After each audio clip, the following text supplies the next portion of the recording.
Hello, everybody. Welcome back to the channel. Super PogChamps Group A results, Group A cross table. It was a wild round of games. Actually, quite strong games. Considering what we're used to at PogChamps, I won't say no horrendous blunders. There were a few, and you can definitely go and find them should you wish. This is a different style of recap, just because A, it's coming out quite late.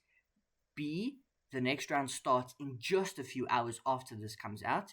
And C, unfortunately, I wasn't able to watch as many games as I would like. So I don't think I could give you a fair recap.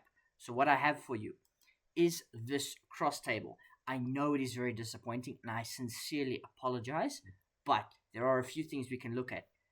Namely, Masi Oka winning 5 out of 5 games.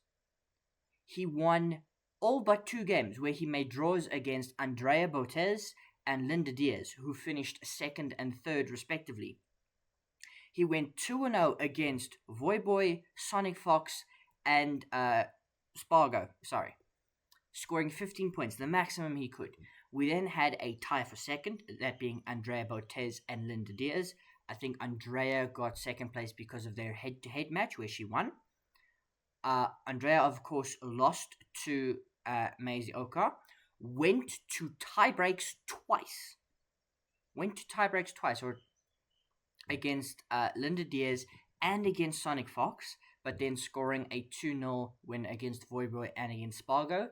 Of course, Linda Diaz going 0.5 to 1.5 against Masi Oka, losing on tie breaks to Andrea, but then 1.5 points to 0.5 against Voyboy and a 2-0 against SonicFox and Spargo. Unfortunately, Voyboy, SonicFox, Spargo, it was a rough group for them, and they are the bottom 3 to finish. So they will be going into the consolation bracket. Of course, Masi Oka going straight through to the semi-finals. Andrea and Linda will have to battle it out against the 2nd and 3rd place of Group B, which is due to happen in a couple of hours.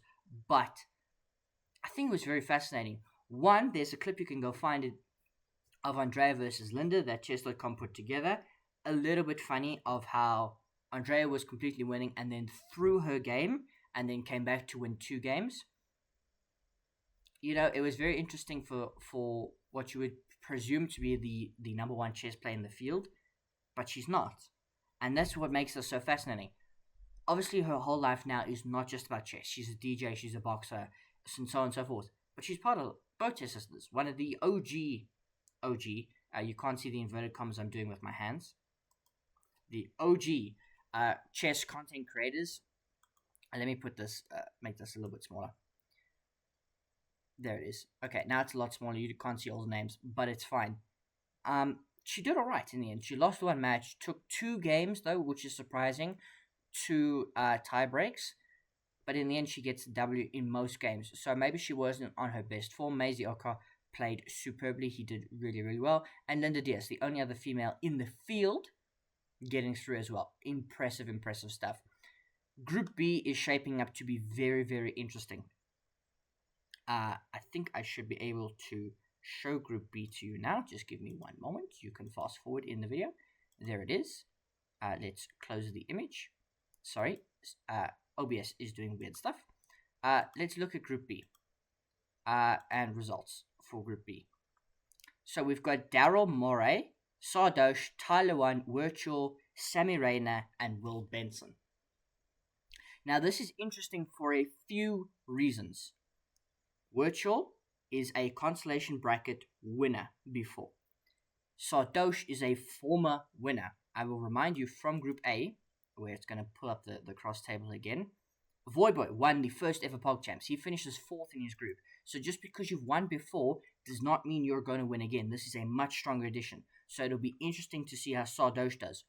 What will also be interesting, Tyler won, back for revenge. He had a horrible showing in his previous PogChamps, but has grinded ever since then.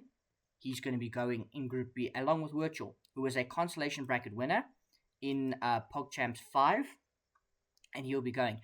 And then there's a few other random elements, and we're going to see how well they perform. But Group A was very fascinating. Is this covering the whole thing? It's covering most of it. Group A, very fascinating stuff. Just in terms of looking at the games, obviously you're not going to be able to see everything. There is one game that I would like to show you, and that is from round 2, I believe it was. No, round 3. I think that's as far as I got, round 3. I didn't see the final 3 rounds.